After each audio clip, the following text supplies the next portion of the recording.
Merhabalar sevgili dinleyicilerim. Yeni gelen arkadaşlar, aramıza yeni katılan tüm dostlarıma mutlu bir çarşamba dileyerek yayınımı başlatıyorum.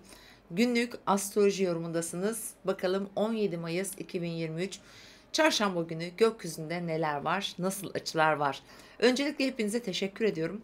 Dün yaptığım yayından sonra çok güzel desteklerinizi bırakmışsınız. Hepsini okuyorum, zaten okudum. Sağ olun, var olun.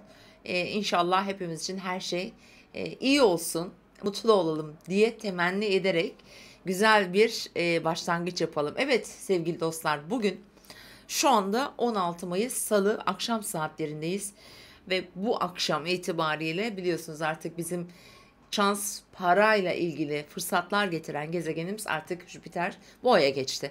Ve tam bir yıl boyunca gelecek sene Mayıs ayına kadar da Boğa burcunda ilerleyecek. Şimdi bunun etkilerini bugün ilk defa yaşayabiliriz. Nedenine gelince hemen başlayalım mı? Çarşamba günü, 17 Mayıs Çarşamba günü. Şimdi önemli işleri olanlar lütfen saat 12.08'e kadar tamamlamaya çalışsınlar.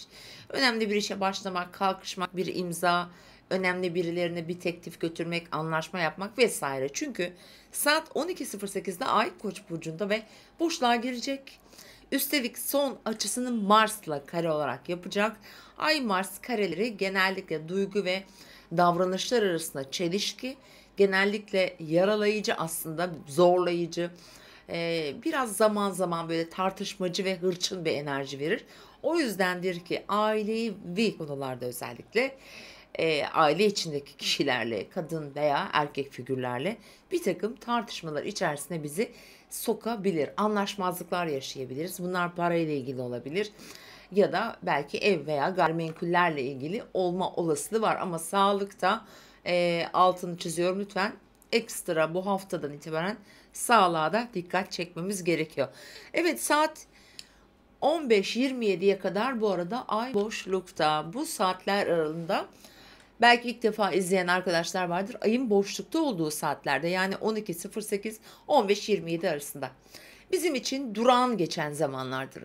Akışta kalmak, rutin işlerimizi yapmak, genellikle yeni bir şeye adım atıp başlamamak daha mantıklı. Eğer öncesi yoksa, tabii ki öncesi var, planlanmış, süren bir konu için hatta sonuçlanmalar bile getirir zaman zaman. O yüzden yine ki önemli işleri, özellikle maddi konularla ilgili konularda 15-27'den sonrayı kullanın. Çünkü ay boğaya geçiyor. Evet, bu güzel bir haber. Boğa burcuna geçen Jüpiter'in ilk teması ayla olacak sevgili dostlar.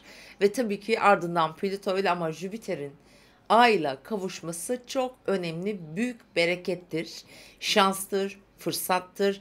Boğa burcu maddi manevi güvenlikle ve parayla, konfor ve rahatla da ilgilidir. Aynı zamanda çok cömert, çok bonkör, önemli kişilerin desteğini almak veya birilerine yardım etmek gibi güzel aslında getirileri vardır. Mesela bugün böyle özellikle akşam saatlerinde bir takım gelişmeler yaşayabiliriz. Onların saatlerini de söylüyorum. Bakın, Ay Boğa burcunda dizilim oluyor. Merkür, Jüpiter, Kuzey düğüm ve Güneş hepsi Boğa burcunda ve akşam 17'sinin akşamı 21.35, 22.35 tam olarak Kuzey düğümle de kavuşmuş olacak. Bu gerçekten fırsatlar getirebilir. Şu an bugün dramatik bir konu yaşamış, üzülmüş, önemli bir haber almış olabilirsiniz. Canı sıkılmış olabilir. Mesela örnek gösteriyorum, ama yarın, hatta Cuma günü için de aynı şey geçerli, güzel gelişmeleri ardından getirebilir. Birikim yapmaya başlamak için çok çok özel bir gün. Hani bunun tekrar altını çizmek istiyorum. Saat 15 ve 16 aralığında Jüpiter'le, evet, Ay kavuşuyor. Şimdi bir de biliyorsunuz Plüto ile karesi var, orayı tetikliyor. Bu nedir? Bu çok önemli baskıdır. Büyük manipülasyondur. Mesela özellikle para konularında. O yüzden dedim ya, tam olarak Ay Mars karesi var. Bu kavgacı, hırçın bir açıdır. Maddi konularda ciddi anlaşmazlıklar getirebilir. Önemli bir dönüşüme doğru giderken bir kişi, bir kurum, bir konu mesela diyelim. O dinamikleri bu sert açılarla güçlü olan taraf, yani elinde gücü bulunduran taraf, diyelim ki aile içindeki liderler, otorite figürü kişiler, ebeveynleriniz, diyelim, onlar tarafından göreceğiniz baskı olabilir. Bunun örneklerini tabii ki çoğaltabiliriz. Daha geniş düşündüğümüzde mesela iş yeri, bir firma, bir şirket düşünün, bir kurumsal yer düşünün. Oradaki mobbingten yola çıkabilirsiniz. İşte amirinizle, patronunuzla, CEO'nuzla vesaire aranızdaki çekişmeler gibi düşünebilirsiniz. Tam olarak saat 15 ile 16 arasında Ayın Plüto ile karesi kesinleşiyor. Ama tabii ki bu aslında gün boyu, hatta günler boyu etkili olacak. Çünkü halen daha Jüpiter'le bu kare içerisinde devam ediyor. Evet, biz gece saatlerine geliyoruz. Bakın bugünü bir konuda yeni bir başlangıç yapmak, bir adım atmak, bir konuya gerçekten çok istediğiniz bir şey şuradan niyetlenmek için akşam 21.35, 22.35 çok önemli şanslar verebilir, fırsatlar getirebilir. Kendinize bir altyapı hazırladığınız, düşündüğünüz ya da belki planlıyorsunuz sadece. İşte olsa diye mesela, ki olsa diye muhakkak düşünün. Çünkü olur. Bir şeyi düşünmezsek, hayal etmezsek olmaz. Hayal etmemiz, düşünmemiz, istememiz lazım. Onun bize gelmesi için. Tam da harika bir gün. Özellikle tekrar ediyorum. Gerçekten saat 15-27'den sonra güzel bir zaman. Tüm günü de içeriyor bu arada. Bir saatim daha var aslında. 14.47, 15.47 arası. Yine Jüpiter de orada. Bu yine fırsattır. Şimdi gelelim bir başka pencereden bakalım bu açılara. Mesela Jüpiter neydi? Büyüten, fırsat veren. Fakat olumsuz açı var burada. Plüto karesi var. Şimdi dolayısıyla manipülasyonlara çok açık bir süreç. Diyelim ki finansla ilgili konular, işte borsa vesaire, diğer yatırım araçları. Bunların da hayatımızdaki önemli rolü, katkısı olacak. Bakın önümüzdeki 2 gün toprakla, gayrimenkullerle ilgili ve değerli madenlerle ilgili konular gerçekten çok abartılabilecek ve diyelim ki bir çıkış ivmesi var. Karşı taraftan büyük bir baskı görür. Baskılanır. Ciddi bir otorite vardır ve bu çok kırıcı olarak, yani bir kırılma yaratacak baskıdır. Dediğim gibi bu Jüpiter'in Plüto ile olan karesi aslında tam olarak bugün tetikleniyor. Ama kare tam olarak 18'inde kesinleşecek, yani Cuma günü. Onu da yine dayanamayacağım ve bir gün önceden sizlere anlatacağım. Sevgili dostlar, evet, böyle bir gün. Şimdi haritamıza bakalım. Bunu biraz detaylandırmamız lazım. Para dediğimizde, maddi manevi güvenlik dediğimizde bizim için tabii ki akan sular duruyor. Ekonomik şartlarımız belli. Bir de şu var tabii ki, yani yine seçime değinmek zorundayım ne yazık ki.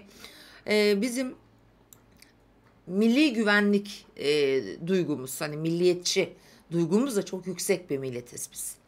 O yüzden bu milli duyguların da aslında güçleneceği bir zaman dilimine doğru gidiyoruz. O yüzden hani kimse kimseye lütfen bireysel düşünmeyin. Asla. Toplumsal düşünün. Hepimizi, herkes düşünün. En yükseğinden en dibindekine kadar. Var olmayanları düşünün. Var olamayanları, bu hayatın içinde yaşama hakkı kısıtlı olanları düşünün lütfen. Ve öyle bir plan yapın. Yani önümüzdeki 13 günü bu şekilde planlayın. Çok akıllı davranın. Neyi istiyorsanız, hayatınızda size neyin gelmesini istiyorsunuz? Talepleriniz nedir? Şöyle koyun önünüze, bir bakın. Sizin talepleriniz hangisi için daha ağırlıklıysa, yani isteklerinize göre, arzularınıza göre lütfen seçimlerinizi ve tercihlerinizi yapın. Şimdi güne dönüyorum hemen tekrar. 17 Mayıs Çarşamba. Evet, baktığımızda evet, Boğa öğleden sonra Ay Boğa'ya geçiyor. Öğlene kadar kritik, dediğim gibi hızlı, düşüncesiz, dürtüsel hareketlerde bulunabiliriz. Ayın boşlukta olduğu saatler de buna dahil. Ay Mars karesi de var. Özellikle öğle saatlerine lütfen dikkat edelim. Burada dikkatsizce kullanılan elektrikli, elektronik aletler vesaire, bunlar da önemli bakın. Bu ayın son açısı, çünkü kaza, sakarlık sonucu çıkabilecek, oluşabilecek bir takım hasarlara da yol açabilir. Dikkat. Günün diğer yanı zaten bahsettim. Finans önemli ölçüde gündemimizde olacak. Bir diğer yandan kardeşleriniz olan, yani kardeşleri olanlar, yakın çevresinde tanıdığı, bildiği, sevdiği insanlar çok olanlar, komşularınız. Onlarla olan bağlarınızın da çok güçlü olacağı bir gün. Onlardan haberler alabiliriz. Önemli konularda birtakım, sağlık olabilir, eğitim olabilir. Onların hayatlarında önemli bir döngü vardır. Dâhil olmak zorunda kalabilirsiniz. Elinizi uzatın dostlar. Elinizi uzatın. Elinizi taşın altına koyun. Bugün onaysa yarın sana, hiçbirimizin başına ne geleceğini bilemiyoruz. O yüzden benim başım ağrımıyor, ben hiçbir şey etliye sütliye karışmıyorum olayı olmaması lazım. İnsanlık adına aslında öyle söyleyeyim.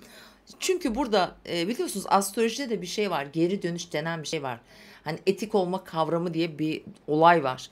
Bugünler kadersel günler biliyorsunuz.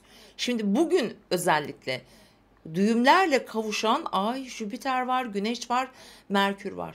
Gerçekten hak edişler zamandayız. O yüzden söylüyorum bunları sizlerin iyiliği için. Yapıyorsunuz biliyorum, birçoğunuz söylemem bile gerek yok ama görevim olduğu için söylüyorum.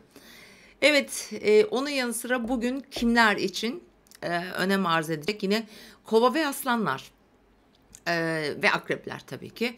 Şöyle tekrarlayalım: Boğa, Akrep, Kova, Aslan burçları.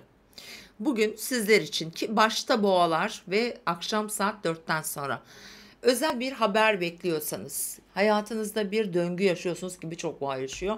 Çünkü tutulmalar akrep ve boğa aksında oldu ya, akrepler de yaşıyor, boğalar da. Bu 2 gün çok önemli olacak. Bu çarşamba ve perşembe sonuçlanmalar, ama cuma daha çok sonuç günü gibi. Beklediğiniz bir haber, beklediğiniz bir netice varsa yine sizin için önemli olacaktır. Çok ani kararlar almayın lütfen bugünlerde. Biraz araştırın, biraz sorun. Doğru olmayabilir, yanlış olabilir, bir hastalıktır, teşhisi yanlıştır vesaire vesaire. Yani hemen böyle paniğe de kapılmayın lütfen. Hevan da yapmayın.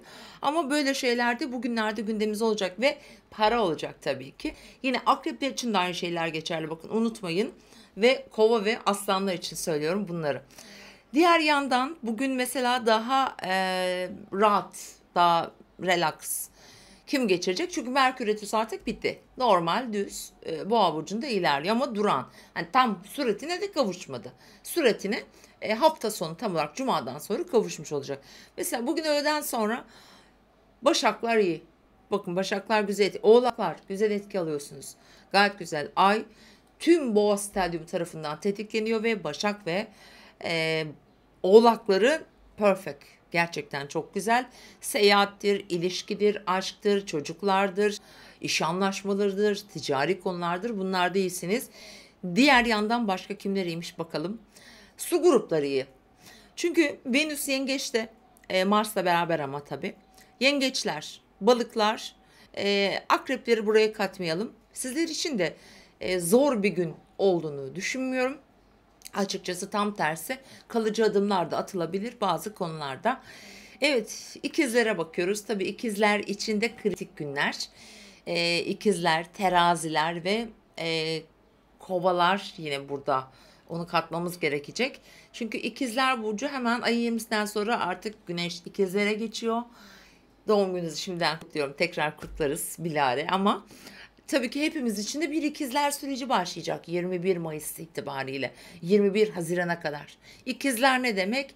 Bizim için hayatımızda iletişim, bilgi, öğrenmek, eğitim, aklımız, mantığımız, elektrik, elektronik, tüm dijital konular, bakın 21 Mayıs'tan 21 Haziran'a kadar tüm bunlar gündemimizde olacak.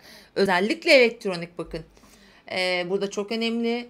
Haber trafiği, haberciler, haberleşme alanındaki tüm ekipmanlar, artık kişiler, hepsini sayabiliriz. Buraya hepsini dahil edebiliriz. Avukatlar, öğretmenler vesaire hepimizin gündeminde olacak ve çok bilgi akışı olacak, çok bilgi trafiği olacak. Bir de tekrar tabii benim aklım fikrim seçimlerde. Seçimler esnasında da bakın Güneş İkizler Burcu'nda olacak 28 Mayıs'ta. Demek ki bizim odak noktamız bu saymış olduğum kavramlar olacak. O yüzden daha dikkatli, daha temkinli olmalıyız. Hazırlıklı olmalıyız. Cep telefonlarımızın şarjlarını yedeklemeliyiz. Gerekiyorsa bir power bank alın. Ki şunları da söylemem lazım. Her gün söylüyorum, tekrar diyorum ama doğa olayları diyoruz mesela. Bunlar bakımından da bizim bu anlamda hazırlıklı olmamız lazım. Türkiye zaten deprem ülkesi arkadaşlar, biliyorsunuz. Ve hemen hemen her bölge içinde deprem riski ve her zaman var. O yüzden de ben her zaman söylediğim için olacak diye düşünmeyin. Ama olabilme olasılıkları var mı? Var. 21'inden sonra. Çünkü Mars Aslan Burcu'na geçecek. O kareleri tetikleyecek. Dolayısıyla da önümüzdeki yani hafta sonu itibaren böyle riskler var. Teknolojiyle ilgili konularda risk almayın açıkçası. Şimdi hangi burcu söylemedim başka ben? Yayı söylemedik değil mi? Şimdi yaylar, koçlar. Evet, aslında yay ve koçlar ayın 21'inden sonra çıkışa başlıyorlar. Çünkü Mars Aslan'a geçecek. Aslan burçlarını da tabii ki tetikleyecek ama özellikle yay ve koç burçları için inanılmaz bir enerji, inanılmaz bir motivasyon, hırs, tutku, mücadele, çaba zamanı başlıyor. Çünkü Mars tarafından destek alacaklar hepsi. Tabii sadece bu iki burç değil, aslanlarla kovalar için de aynı şeyleri söyleyebilirim. Gerçekten çok önemli bir dönem olacak onlar için. Hemen hemen her şeyi, her burcu sanırım söyledim. Balıklar, relax, yengeçler yine öyle. Venüs burcunda zaten onların. Her şey yolunda gidiyor onlar için. Ama tabii Türkiye için dediğimizde biliyorsunuz yükselenimiz yengeç, oradan bir Venüs geçiyor. Mars geçiyor. Mars'ımıza şu an kare yapıyor. Bu da çok önemli bakın. Mars'ımız terazide gerçi derecesi olarak geçti ama mesela Venüs şu anda Mars'ımıza, Türkiye'nin haritasındaki Mars'a kare yapıyor. Bu maddi manevi içsel konular, iç işleri, o alanlarda kadınlarla ilgili konular gündeme gelecektir. Bunlar ön plana çıkacaktır. Sosyal medyada çok konuşulabilir bu arada. Sevgili dostlar, şimdi saatleri unutmadan vereyim size. Bugünün şanslı saatlerini söylüyorum. Bakın bugünü lütfen değerlendirin. Saat 12.53, 14.04. Bugünün en iyi saatlerinden bir tanesi. İkinci saatimiz 20.48, 21.37. Akşam saatlerinde ay artık boğaya geçmiş oluyor. Boğa burcundaki o stelyum artık güçlü. Daha çok doğaya, daha çok paraya, daha çok kendimize güven almaya, altın almaya çalışacağız. Elbette ki burada konfor ihtiyacı da artacak. Tembellik de yaptırır ama bu saatte sevdiğiniz insanlarla maddi alışverişler yapabilirsiniz. Diğer saatimiz de 02.31, 03.20 gece saatlerine denk geliyor. Önemli görüşme, toplantı, uluslararası konular veya yine para olursa işin içerisinde böyle bir gün olacak sevgili dostlarım. Tabii şöyle de bir şey var. Artık 2 gün sonra 19 Mayıs Cumartesi günü. Cumartesi günü oluyor değil mi 19 Mayıs? Pardon. Bir yanlışlık yapmayalım. Perşembe, Cuma günü 19 Mayıs Cuma günü bir yeni ay var biliyorsunuz. Boğa burcunun 27-28 derece aralığında 28 diyelim ve yeni ay ile birlikte hayatımızda yeni bir döngü başlıyor. Çok da aslında zorlayıcı etkileri olan bir yeni ay değil ama tabii algolu bir yeni ay olduğu için sürprizler de getirecek elbette hepimize. Evet sevgili dostlar, şunu da hatırlatayım. Bugün ve yarın ayın fazı artık tamamıyla küçülüyor.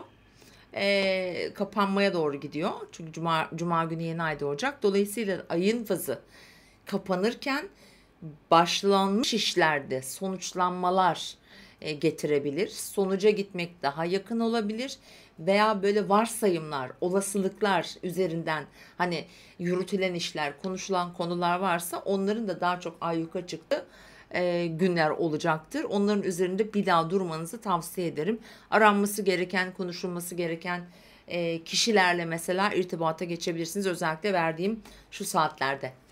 Evet tekrar hoşça kalın. İzlediğiniz için teşekkür ediyorum. Videomuzu beğenmeyi o güzel yorumlarınızı da eksik etmeyi unutmayın. Yarın tekrar görüşürüz. Hoşça kalın.